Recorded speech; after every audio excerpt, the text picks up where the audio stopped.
So, good evening, everyone. Thanks for joining the session, though it is a working day. Um, so, uh, we would like to give a small introduction about our group, SCG Coimbatore. We have a list of organizers. Myself, Prabhu Ranganathan. I have more than 10 years experience and more than 8 years experience in the psycho industry. And along with me, Gautam, who is working as a psycho lead, and he has more than 8 years experience in psycho. And also with Vignesh Kumar, who is working as a psycho specialist, and he's also having more than 8 years in experience and more than 5 years in psycho field. So, um, so the reason we founded this group is to collaborate the psycho knowledge across the world, not only limit in the region, so across the world who would like to collaborate. So it's a place to collaborate the knowledge. That's the main reason we had initiated this group. And today's event is, I think, it's going to be a most interesting topic since the OpenAI is almost sensational technology right now in the IT industry.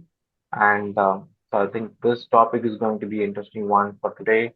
And the topic is all about conversational AI, building an intelligent chat experience powered by real-time business content slash data with OpenAI. I think Subramaniam Ramanathan is going to present this. He is more than a decade of experience in the industry, and he's a Sitecore MVP and currently working as a senior director in Altitude. Um, so I think we're really happy to welcome him on this session to present the session and sharing his knowledge on this group. So without further delay, I would like to presenting over to Subramaniam. I think you can go ahead and get started. Sure. I Yeah, thanks, Prabhu. Thanks, everyone, for the warm welcome. Let me share my screen here.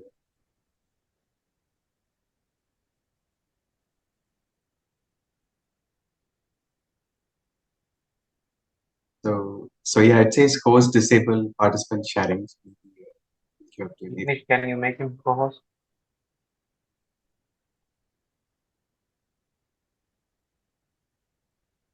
Uh, yeah, just right. It says sharing is disabled for me. Yeah, Can you try now? Oh, yeah, it works now. Thanks.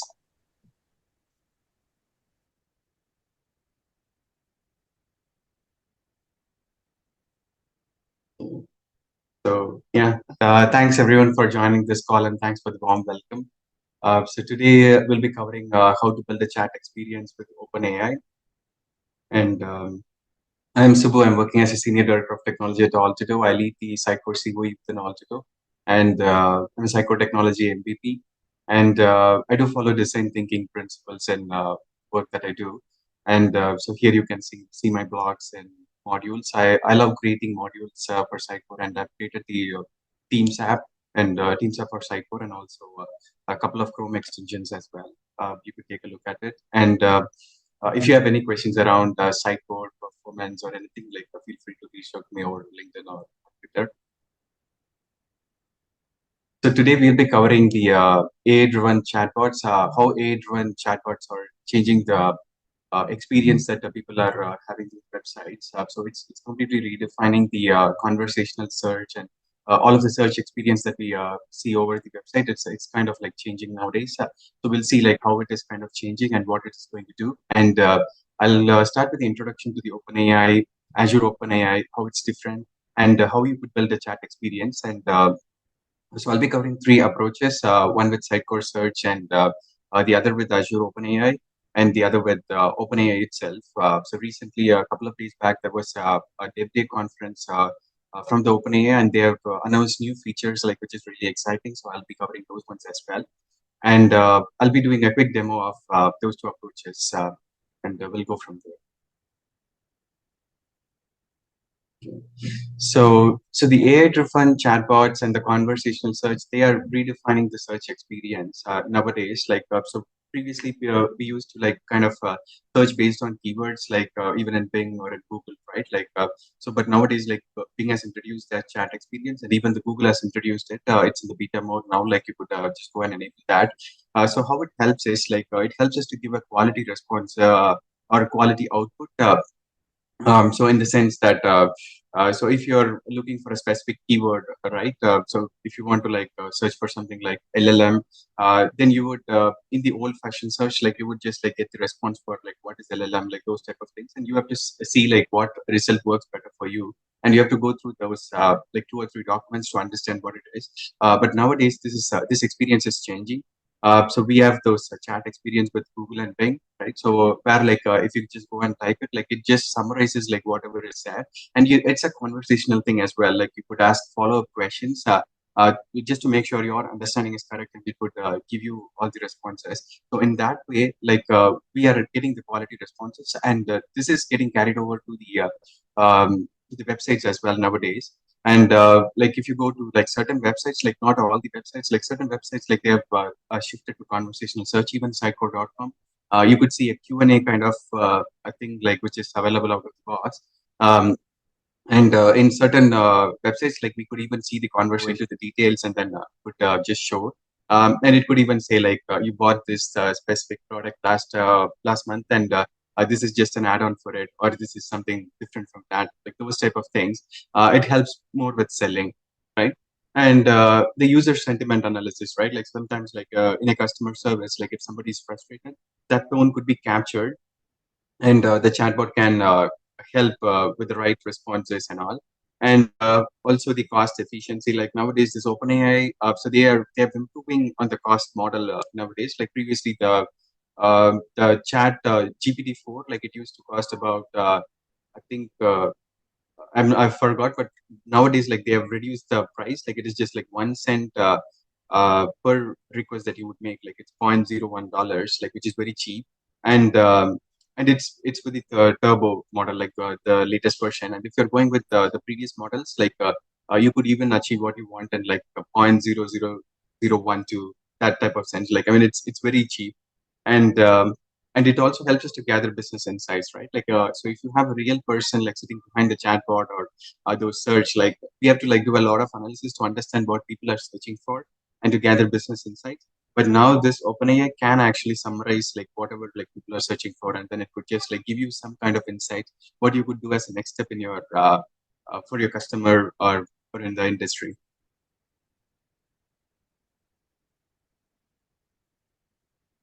So introduction to OpenAI. And so OpenAI, we all know it's an AI research organization. So it started as a free AI type of thing, but then Microsoft bought it, and then later they made it into a like a the paid model, and so with some kind of fees that we have to pay, but it's kind of like nominal. Like as I said, it's just like 1 cent per request, and and they have developed several advanced AI models, including GPT, so generative pre-trained transformer. So it's basically a pre-trained model, so you don't have to model; it's already pre-trained over like thousands and millions of web pages. So it knows English, and it is able to like answer your questions in the English language, and also multiple languages. It supports multiple languages as well. And the GPT models are of large language model type, which means how this large language model works is it just predicts the next best word, right? So if you ask what is LLM, so it would just say LLM is, so it just predicts the next best word based on whatever it has learned from whatever it has been trained on. So it says like LLM is, and then it goes on a loop, and then it will say LLM is the what is the next best word in that sequence. So that is what it does. Like it's as simple as that. So it would just kind of like complete the sentence by adding word by word based on whatever it has learned. So that's the basics of this large language model. And but achieving this is hard, right? But it looks simpler like when I say, but achieving this is very hard. And these GPT models are pre-trained like on vast data sets, like they know language patterns, grammar, context, they can understand all of those. And the GPT 3.5 5, like which was released long back. Like it consists of 175 billion parameters, and GPT-4 consists of 1.76 trillion parameters. So with these parameters, it helps to predict the relevant and accurate response. So to understand these parameters, like we have to take a step back and understand this concept of neuron. So we might have studied this in the college days, right? So basically, a neuron is your neuron has like a set of inputs, this output as well, as you can see here, and it has those weights and bias. So these weights and bias are called the parameters here. And if you take about these inputs, right? As an example, like if you want to like build a simple application, like which has to tell you like if you could afford a coffee.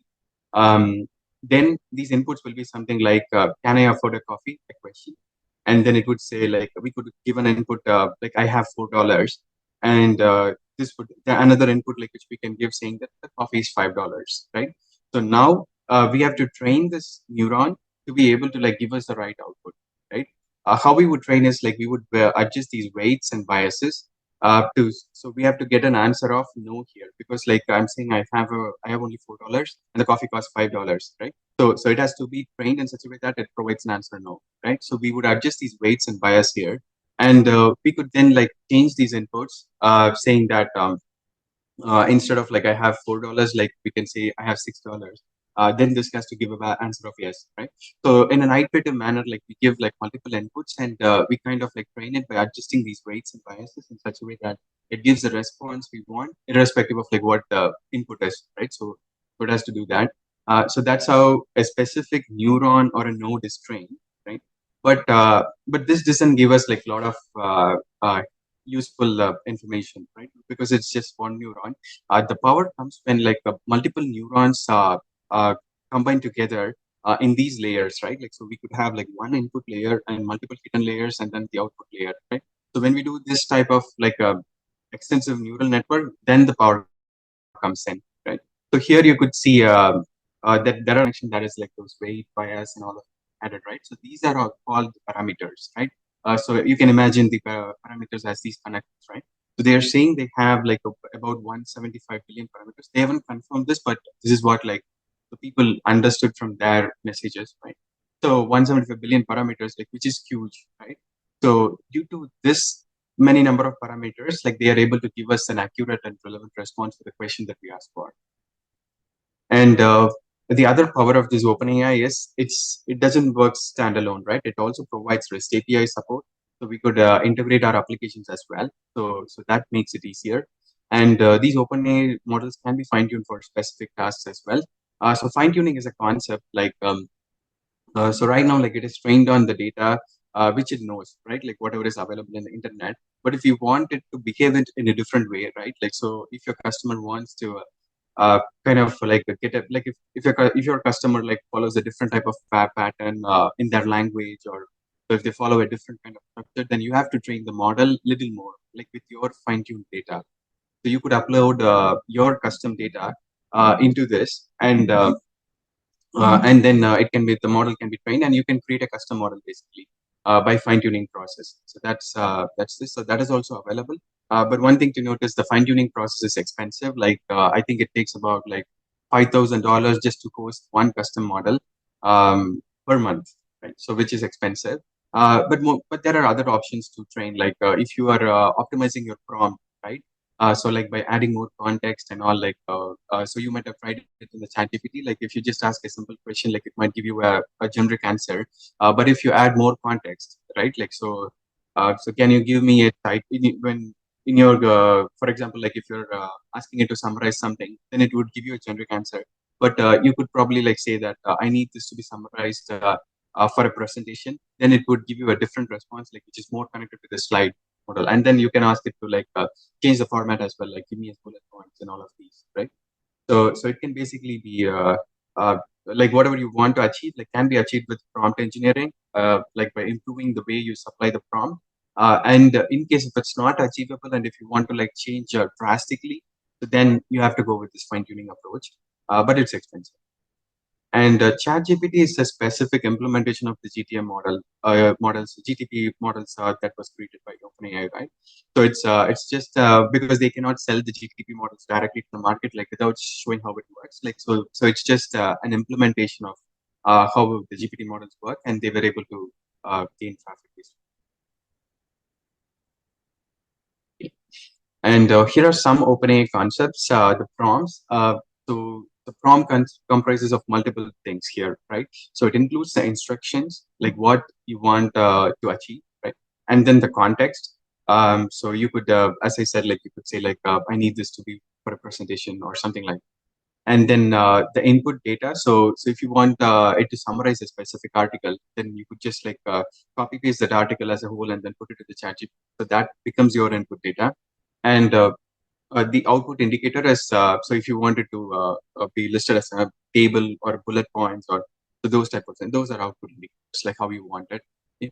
So all of these comprises a single prompt, and the completion is the response or text that we get from the chat GPT or basically the GPT model for your question. And the tokens. So how it works is like basically the LLM models, they don't really understand the English, right? Like so we kind of under the hood, like they just understand the numbers, right?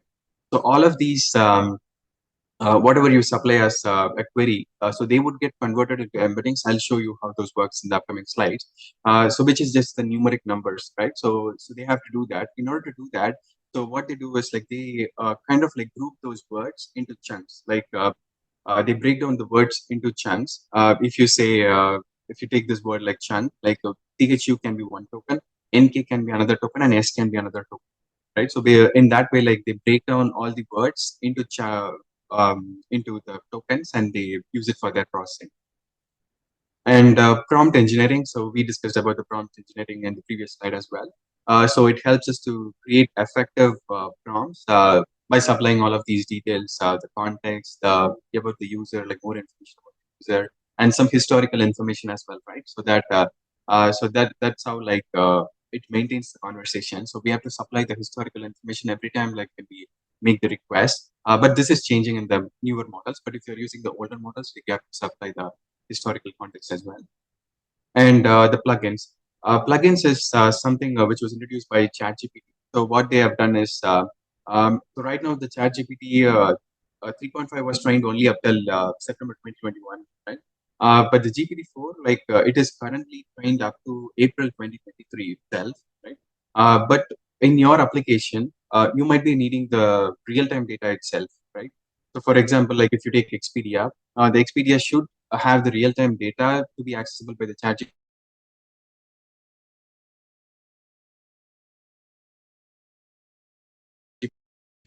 to be able to like give the response. So anybody can go and create a plugin, and they can have the data source as their website's APIs, right? So and then they could give the response. But one challenge with this is these plugins are not available over the API, so you cannot integrate this with your website. But what you can do is like if somebody has GPT plus ChatGPT plus subscription, then they can go in and they can go to this plugin store and they can actually go to the Expedia and they can actually search for it. So that's one challenge with this, but this was considered as one advancement, like in the initial days when ChatGPT was released. And fine tuning. So fine tuning we already discussed. Like it's basically the kind of like you have to supply more contextual information, like which is related to your customer, right? Like so the English or the language, like whatever response you get, like may not be related to like your specific brand. So in that case, like you could probably use the fine tuning approach to fine tune the model in such a way that wants following the your brand guidelines. Moving on to how OpenAI models work. So this is a simple flow chart of how that works. Like you could see, like when we input the prompt, then it does the tokenization. Like it breaks that down into those tokens, and then for those tokens, it generates those word embeddings. I'll show you how it looks like. At a high level, like you can imagine, like we have worked on like two-dimensional and three-dimensional spaces as well. So with X, Y, and XYZ coordinates as well. So we know like how those two-dimensional, three-dimensional look like.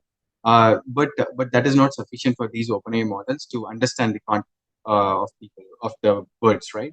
So, for instance, in a sentence, if there is a word called bright, so it has two meanings, right? It can either be the opposite of the left word, or it can also be uh, the we can say it's correct, right? And similarly, if you say fall, it also refers to the season, the fall season, or it also refers to like if somebody has fallen down. So similar to leaves, like all of these, it has like different meanings, right? All of these words like that we come across like has different meanings, and certain words like may not have a meaning in a sentence itself. So there are multiple complications in making the LLM understand those meanings in context of that specific sentence. So that's why like when you supply all of these inputs as sentences, right? So it basically understands what is the meaning of this word in this context, and in that way, it converts that into a numeric format in a high dimensional space, and it stores all of those as vectors. Right. I will show you how that looks like in the cognitive search in the upcoming demo part. But it creates basically the embeddings based on that, so that in that way, like it kind of like relates when we put in a query, like it has to like relate.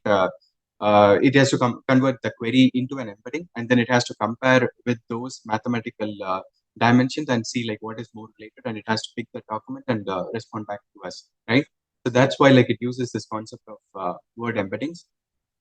And what it does is it converts the user prompt into token, and then it converts it into embeddings, and then it puts that through the neural network, like which we saw in the previous slide. And in the neural network, like it passes those as input, and it goes through those specific routes, and then we would get an output, right? And that output can only be one word or that one token specifically, right? And it does this token prediction that way, and then it decodes the token and sends the response, right? So this is getting done in an iterative manner, right? So this is what I was mentioning in the previous slide. So it basically, when you ask what is LLM, so it says LLM is, and then it goes to another loop, it puts it through all of those that neural network framework, and then it would just find out the next best word. So like that, so it just finds the next best token or the word, and then it just responds back. That's why, like, if you go to ChatGPT and if you type in a question, it doesn't provide the response instantaneously like the other search, right? So if you go to Google and if you type something, you get all the 10 results at once, right? But if you go to ChatGPT, like it just like types it on the fly, right? The reason is because like it is actually going through that neural network for each and to find out what is the next best word, right? So that's why like it takes a lot of time, and you see those kind of like those generating type of response. Okay, so we saw like what ChatGPT can do for us, like what OpenAI GPT models can do, but there are still some challenges, right? So the first one is extensibility. So you cannot extend this to your website easily, right? And because the fine tuning large models is hard, it is trained on a specific data set, and if you want to like bring in your own data set, like specific to your customer, the extensibility is hard. So I've just included a star here because like a couple of days back, they have made an improvement now. They have released a new model which can understand whatever you supply as well. So we'll cover that as well in the upcoming sections. And the next one is the usability. So we all have used the Azure type of frameworks, right? Like so we like how it works, like those security features, like all of these. But OpenAI doesn't give all of these, right? Like so it is just one product, which actually gives us like how you can create a model, how you can ask question and all, right? So this usability is not that great compared to the Azure experience that we have, and the reliability is also not good. Like even yesterday, there was an outage in the OpenAI system, and so we typically get like 1 to 2 outages per month. So if you're building a chatbot based on OpenAI, so you may need to like prepare that. Like there may be like 1 or 2 outages in a month, but I'm sure like they will improve all of these, and that would get settled now. But this is what we have seen historically. Okay. So now moving on to Azure OpenAI and AI Studio and how it helps us to solve all of these challenges, right? The first one is extensibility. So Azure OpenAI has introduced a new concept called bring your own data. So you could bring your own data up like that, and you can use the ChatGPT model. So the GPT model will help you with understanding the context, that basically the natural language processing, right? So it is capable of doing that. It helps you with that, and you can bring your own data and attach to that, and that's when like you get the power, right? Like, so you'll be able to like integrate it in your website and make it work for your use case, right? So without that, like it was not usable for your website. So now like Azure makes it feasible, and how they have done is based on retrieval augmented generation. So this is a concept like which I'll explain it in the next slide. So based on that, like they have made it happen. And Azure includes the security features as well. So it includes advanced security controls like private network, like user restrictions. So and it doesn't need a like it doesn't introduce like much complexities like adding users and all, right? Because all of the users will already be in their Entra ID, the Azure Active Directory itself, right? So they don't have to like we don't have to onboard people from our organization. So all of these like become very easy in case of like enterprise application, right? And the reliability is also good. Like it has 99.9% SLA. Like I've been using Azure OpenAI for a while and I haven't seen any out. And it's also available in multiple regions as well. So it's available in multiple places in Asia Pacific, Europe, and as well as in US as well. And the usability is also good. It includes AI Studio and also AI Content Safety Studio. So if you're accepting any inputs from your user, like you have to kind of sanitize it, right? For that, you could probably use the AI Content Safety Studio as well. So you have these kind of capabilities with Azure, which makes things easier for you. Like you don't have to develop these things. Okay. So this is retrieval augmented generation. So what happens is like previously we saw like how ChatGPT works, right? So it's based on the pre-trained data. So now if you want to introduce your own data, you have to go with this retrieval augmented generation approach. So when the user asks the question, so we have to query the business data, uh, which is loaded in the Azure Cognitive Search, right? So the reason I am saying Azure Cognitive Search is because it includes a field option called vector, which helps us to store all of these embeddings itself. So only with that, we will be able to like find those relevant data. So we have to query the business data with Azure Cognitive Search, and Azure Cognitive Search can index the files and databases, and even directly whichever comes from Sitecore as well. And we can build the prompt with Sitecore search results. The prompt that goes to OpenAI can include the search results as well. Like this process called prompting. Like we could so basically you're finding when a user inputs a query in the chatbot, so you are actually going to the Azure Cognitive Search, finding the relevant documents, and you are including the user's question, and you are making the prompt by yourself, and you are sending it to the Azure OpenAI, right? So the Azure OpenAI knows what it has to look at and what is the question. It understands the natural language, so it comes up with a response, it prepares the response, and it sends back. Right? So this is the process called retrieval augmented generation, and this is what is getting used in the Azure OpenAI as well as the new OpenAI models that they have released a couple of days back. Okay. So any questions so far before I move on to the approaches in the next section? So far, does this make sense to you guys?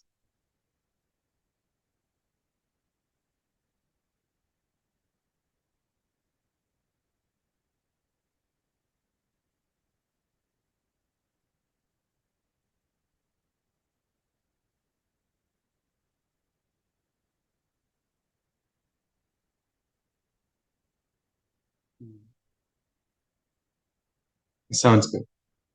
So yeah, if you have any questions, like put it in the chat box. So I hope so far it makes sense, and yeah, we'll move on to the next section, building a chat experience. So this is the first approach. So we all have seen like how this works under the hoods, right? Like those details of how this OpenAI works and how the Azure OpenAI works, like how you could instill your specific content and get a response based on that. But overall, there are products, right? Like so, Sitecore Search is for it includes a product from Nolly, so it's another partner of Sitecore Search, and they have so based on using those components like from Nolly, they're able to achieve this like without much complications, right? So if you have a publishing request that is made by the content author to the XM Cloud, then we can actually trigger the content indexing, and right away that includes all of these whatever I've said. Like it's basically done by that product itself, and you could just plug this in, and you can build a chatbot which just sends a prompt and gets a completion, right? So all of these retrieval augmented generation, like whatever I've said, like everything is inbuilt within Sitecore Search. So this is more of like a composable approach. And if you have any specific documents, you could either directly index it with the Sitecore search, or you could actually put it through the Connect module as well. Like if you want to like do some kind of parsing and all, like you could just put it through the Sitecore Connect. And here it works well for the composable solutions, which has XM Cloud and Sitecore Search. Or if you have an XP, like if you can buy Sitecore Search and if it's easy to migrate to Sitecore Search, you could do that. And low maintenance as well, and it's a quicker setup.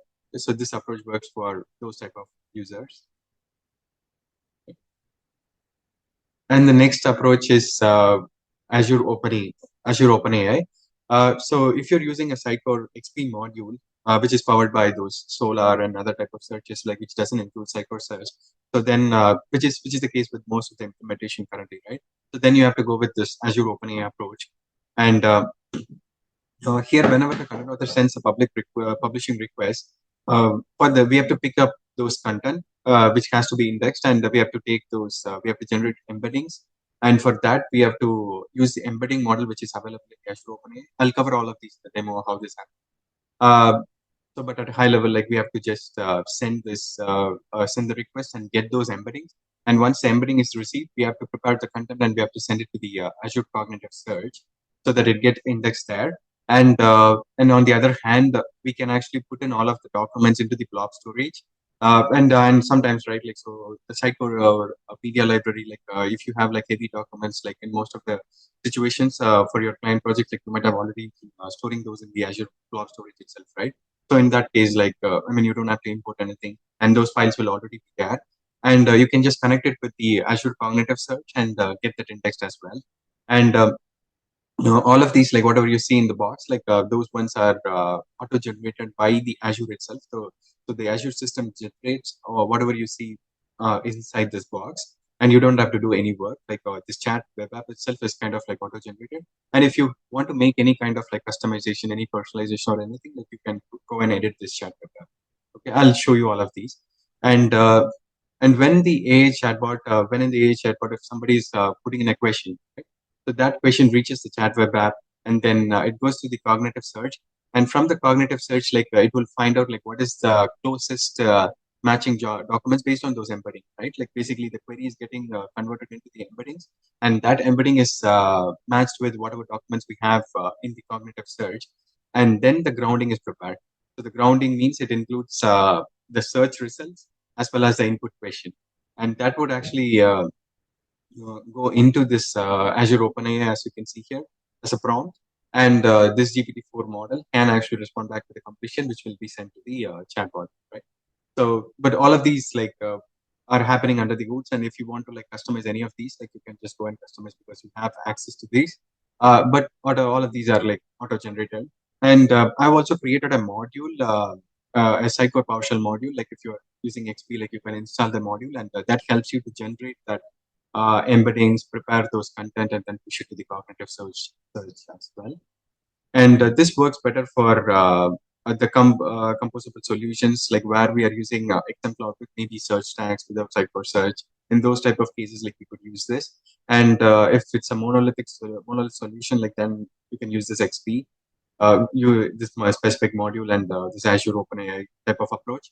And if you want more fine tuning options, and if you want more content filtering options and more customizations, right? Like with semantic kernel, like that is the new type of API that is available for working AI. So if you want to like do those type of customizations, and if you want to build a personalized experience, so then you could probably use the specific approach, and it includes additional database support, data sources support as well. So you could even like put in your Cosmos DB and get that indexed as well. And we are expecting some plugins from Microsoft as well. So for translations, for multiple things, right? Like so, we are expecting like those plugins from Microsoft, like which Microsoft will also add. So if you want to build kind of like a very flexible implementation, like which with a lot of customizations, then you could go with this. Okay. So I mentioned earlier, like I've built an SP module. So these are the features of the SP module. It indexes the publishing content, and also it helps you to select which all templates and fields have to be indexed to be available for the chatbot. And it generates the embeddings, and it sanitizes the content. So sometimes, like we might be looking at indexing the rich text field, right? So which will include the p tags, break tags, and all. So it sanitizes those content. and it also adds the page URL as a unique identifier for citations. So whenever the chatbot responds back with the response, right, like it includes the citations as well. So that is also covered. And also it works with individual and bulk publishers. Like if you want to publish along with sub items, like all of the sub items would get fixed as well. And it executes indexing as a post publish job, so that those screen won't be stuck. Like so, you can publish and you can move on to the next thing, and the publishing will happen in the background. And then you have we have those security best practices as well. So whatever is it's called like role based access control. So typically we follow the API based API key based approach, but it's not recommended. Like it has some kind of limitation. So as a security best practice, like it also follows the role based access control as well. So moving on to the demo.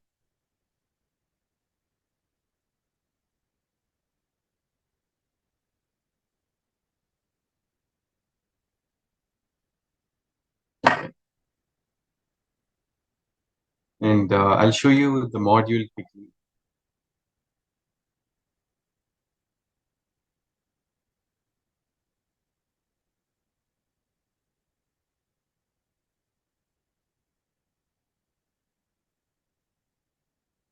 Okay. So this is the PowerShell module. So it includes those event handlers, like which would get triggered at the end of publish, and then it includes these functions that you can see here. And then so this is the settings. So here you could see the templates as well, like for the templates and the fields. And just for demo purposes, like I have included these token settings and all. So I'll go back and change all of this. But just for your reference, I'm just showing you. But I've included a disclaimer here, if you can see here. Like so, it's not recommended to like store all of this information here. So if you want to like try it in a local environment for some quick work, like you could just do it here. But you could eventually need to like migrate all of these secrets to your key vault, or whatever approach like that you're following in your implementation, right? That has to be done. And so here I'm going to publish this articles, but before that, I'll probably like show you so how this chat experience looks like. So I'm using the content like which is available in the Lighthouse itself. So this is the chat experience. So if I just put in this question here now, so it says like it doesn't have that information right now. And then I'm going to upload another PDF from Sitecore, which is those the learning catalog. So right now it is not yet uploaded, so it says like it doesn't have that.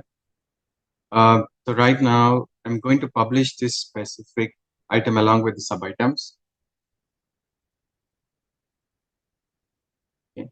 So here you could see those kitchen appliances and all, right? So so here it includes the details of the question that I asked there. Um, so these ones. So ideally, it has to respond back with these data, like when we search it again now.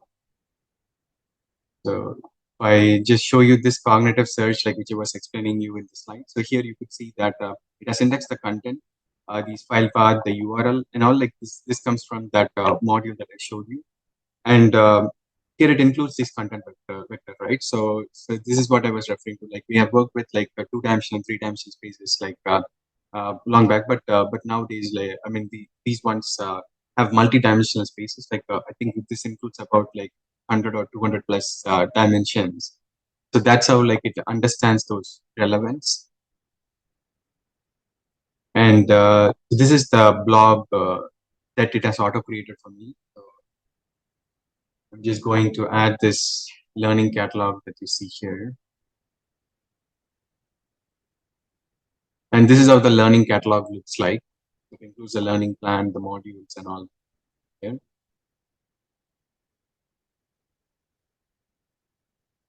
So now let me trigger that. So the indexing happens once every 5 minutes. So just for this demo sake, like I'll probably trigger the indexing manually.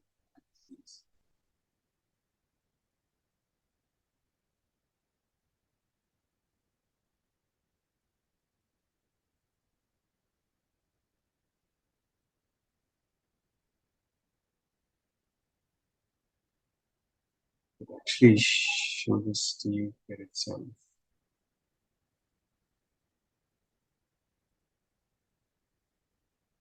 So you can see these indexers. So it actually breaks the information that we have sent, right? Like whatever we have sent, it. So it's a long PDF. The embedding model has some restriction. I think it accepts only 2048 tokens per request. So that's why like it has to be broken down into multiple chunks. So whatever we have shared just now, like it got indexed right now. I'm going to like index the next the chunk as well. So it creates those chunks, and then that would get indexed as well. Yes, so you see like it has happened 2 seconds ago, and it has index 4. Okay. So now like all of those has to be part of that the search index. Like if I go there, so now I'll go back again, and now that we have all these content, so if I just go and put this here, so it is a very generic question. Like we haven't covered anything related to the trend in this specific Sitecore thing, but it actually like it's okay. So it says the design trends, but it's kind of like so we haven't covered these the something like we haven't uploaded a content like which directly gives this answer, right? So now you can see like it has understood the language that I've sent to, and then it has come up with the list of things which is available in a summarized manner. So it is just not the same as like what if we so it just kind of like relates to the question and just picks up only those relevant answers and then it summarizes. So in the real in the search nowadays, right? Like the keyword based search, like we have to like go into the specific document, we have to read through the complete thing, and just to under and then we have to like pick only whatever we need, right? So we might read this for about like 10 minutes, and then like we would have to summarize on our mind. But now that now it has summarized all of these for us, like it has just given us only whatever information we need. It's like so we can just like complete whatever we need in just 1 minute, right? So in this way like you can move fast, and also you can see it has included the citation as well. And if you want to like go through the entire document or the entire URL, like you can actually tweak it to like link it to the website URL as well. So it includes the entire document here. And if I ask the same question again here, so it actually gives me the summary, right? So I don't have to like go and search for this, like even if there is any specific terms or anything, right? It actually gives us based on that. Like I've tried like few different terms, like and it basically understands the English and it summarizes things for us. So any questions, team? Like, is this making sense so far?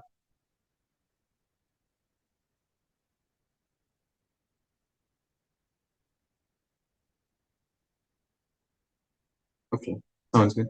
And here you can also see that the PDF was in a different format itself, right? But this OpenAI was smart enough to understand whatever like we are supplying. Okay, yeah, thanks for the feedback. And so moving on to the next section here. Yeah, so this is in the beta mode. Like this is what I told. OpenAI has announced it a couple of days back on November 6th during their Dev Day conference. They have announced this feature. So they have announced a new model called GPT 3.5 Turbo 1106, and also the another model which is in the preview mode, GPT 4 1106 preview. So these two models, if you use these two models, then whatever you see in the previous approach, right? So which includes the chunking, the PDF was getting chunked into multiple files, right? So that one, and also generating the embeddings, and also that grounding process of finding the relevant data. So all of these have gone away now. And also about so we had a chat web app like which was maintaining those sessions, right? So it was kind of like it was creating like multiple sessions and it was just storing it on the app's memory. So now we don't have to do that. Those threads will get stored in the GPT model itself. So all of these are now inbuilt. Like you don't have to do chunking, you don't have to do embeddings, and you don't have those grounding as well, and you don't have to maintain those sessions as well. So typically, like we have to supply those historical information, right? So whenever we put in a request to OpenAI, like we have to like summarize the intent, like supply the historical thing conversation. So only then OpenAI will be able to understand the previous question and response, and in that way, like it will be able to connect the new question from the customer so that it won't lose the context, right? So now, like you don't have to like supply the history as well. So they have come up with a new approach called threading. So you can create multiple threads, and you can just pass those questions back and forth, and OpenAI remembers those threads as well. So it has made our lives very simpler now. So here how it works is like you can just supply the publishing request, and then from the site where we have to push the content as files. So one thing to remember is this model accepts only files, like it doesn't include the content. So we have to like generate txt files or in a different format, and we have to like supply those files to the OpenAI using those files and assistant APIs that they have got. So these are the two APIs. Like I'll show you how it works after this. And you can upload the files directly to the OpenAI as well. And if you have like any kind of like processing, like you could based on the processing that you want, like, you could either choose Sitecore Connect or Azure Data Factory or whatever options you have, right? Like you can choose it. But OpenAI supports uploading files directly, and there is an API for uploading file as well. And once all of these is done, so from the AI chatbot, if you put in a query, then you have to just refer to the specific thread, and then you have to just pass in that query as a message, and it would just give you back the response. So it's pretty simple. So you can build a chat app pretty quick. So this works for all the customers, but one challenge is that OpenAI, as I mentioned earlier, like it is not very much usable, and it doesn't have like a lot of security features like Azure, right? So if you want all of these flexibility, then you have to wait for a little more time till all of these models get incorporated in Azure Open. So these are not available in Azure Open yet, but once they are available, then it becomes much more easier, right? So you'll have like all of these benefits plus the security, reliability, and as well as the usability as well. Okay. And one more thing I wanted to highlight. So all of these models, like whatever you see here, so the same models are used in the Azure OpenAI itself. Basically, they both are partners, right? Like so, Azure OpenAI gets the model from the OpenAI itself, and basically the cost is also same. Like whatever OpenAI offers for the customers, it'll be the same cost that Azure OpenAI offers the same model. So, but it has those additional features. So we could see a quick demo of this now.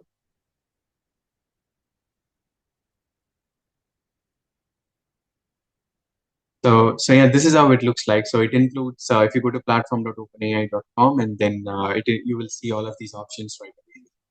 Playground, these assistants. So I have built an assistant, and I've just linked that assistant over here.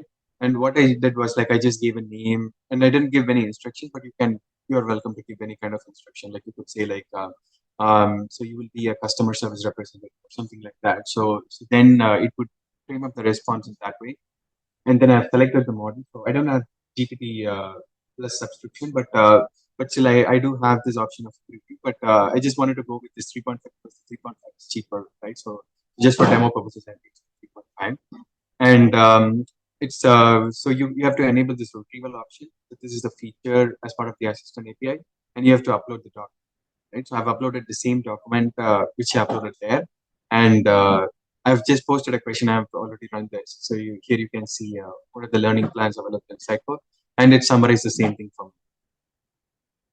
Right? So you have to just type in and click on add and run, and it includes the citation as well.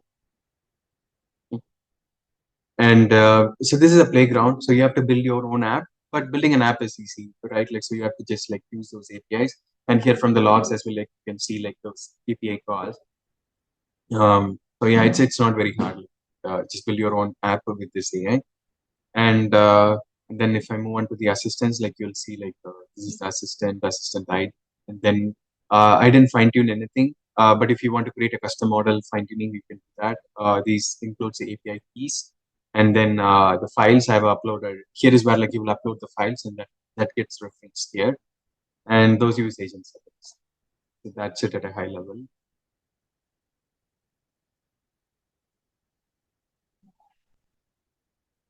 And so So I've included the resources just for your reference. So this includes the GitHub repository, like where I've stored the SPA module. And this is Azure OpenAI request form. The Azure OpenAI is in public preview. Like if you want any access to it, like you have to just raise a request, and they would just review and approve it in a couple of days or max 10 days. And Azure OpenAI fundamentals. So you could actually go through these trainings. Like I've covered the summarized version of whatever I've learned so far. But if you want to like go into the details, like you can just go through this fundamental training, and then you can go to the OpenAI developer if you want to develop. Then you can actually go through this specific training. which will help you to understand the concepts. And then if you want to like do a massive type of work, right? Like so, which involves like a lot of personalization, customization, and all. Like you have to go through the semantic kernel training. And once you understand all those semantic kernel APIs, like you could build your applications like through that. And if you're using Python, you can use LangChain. So that's it. Any questions, team? Yeah, I'm looking at the chat. So explain the cost factor for OpenAI. So the cost is so it's available in the Azure OpenAI pricing page. I can quickly walk you through that.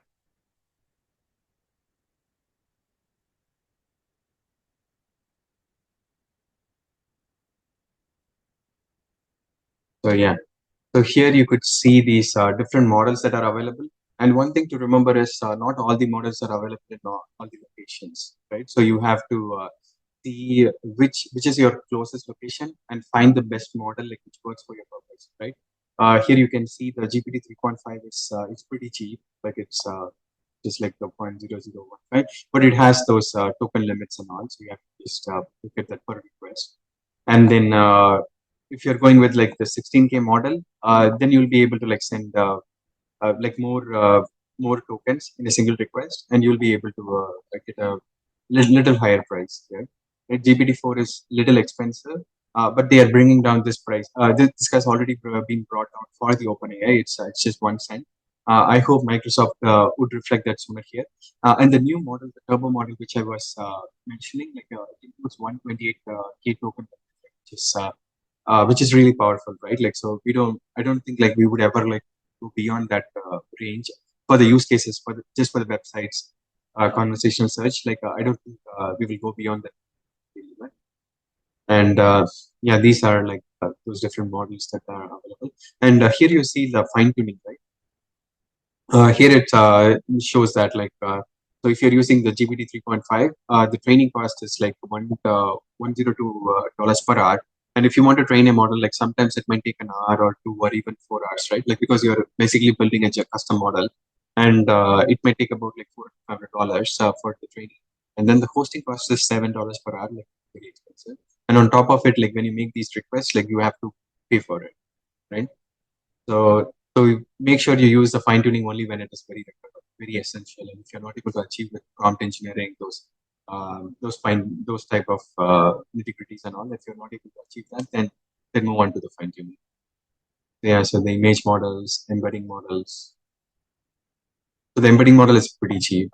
You just So any trial or free edition available. So with Azure, so typically if you sign up, I think they'll give you a $200 free credit with which you can try. And if you sign up with OpenAI, I think they'll give you a $5 free credit. I forgot how much it was. So there are free credits available, and you may not for the development purposes, like you may not exhaust those $5 or those credits, the free credits that you are getting. But in the production scenario, like and I think there is a time limit as well. So the if you purchase if you just sign up in OpenAI, like it'll just be valid for about I think 2 months or 3 months. After that, once it expires, like you have to buy credits.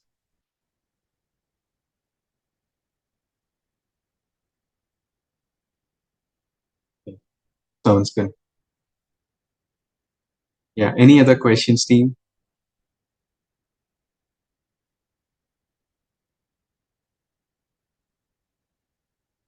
Yeah, and I'll also share this slide in the GitHub repository as well. Okay. Yeah. Thanks, Bala, for the feedback. Yeah, yeah. I think it's pretty new one, rich in technology. So the people who are Hmm. learning, it takes time to how to digest. And in case of any Yeah. clarification, I think team, if you have any clarification, please reach out to Subhu. Yeah. Anytime. Sure. Thanks, Prabhu. Yeah. Thanks, everyone. It was Thank you, nice seeing you Prabhu. all. It was a great Bye. session. Bye. Thank you. Bye. Thanks, sir. Thank you all.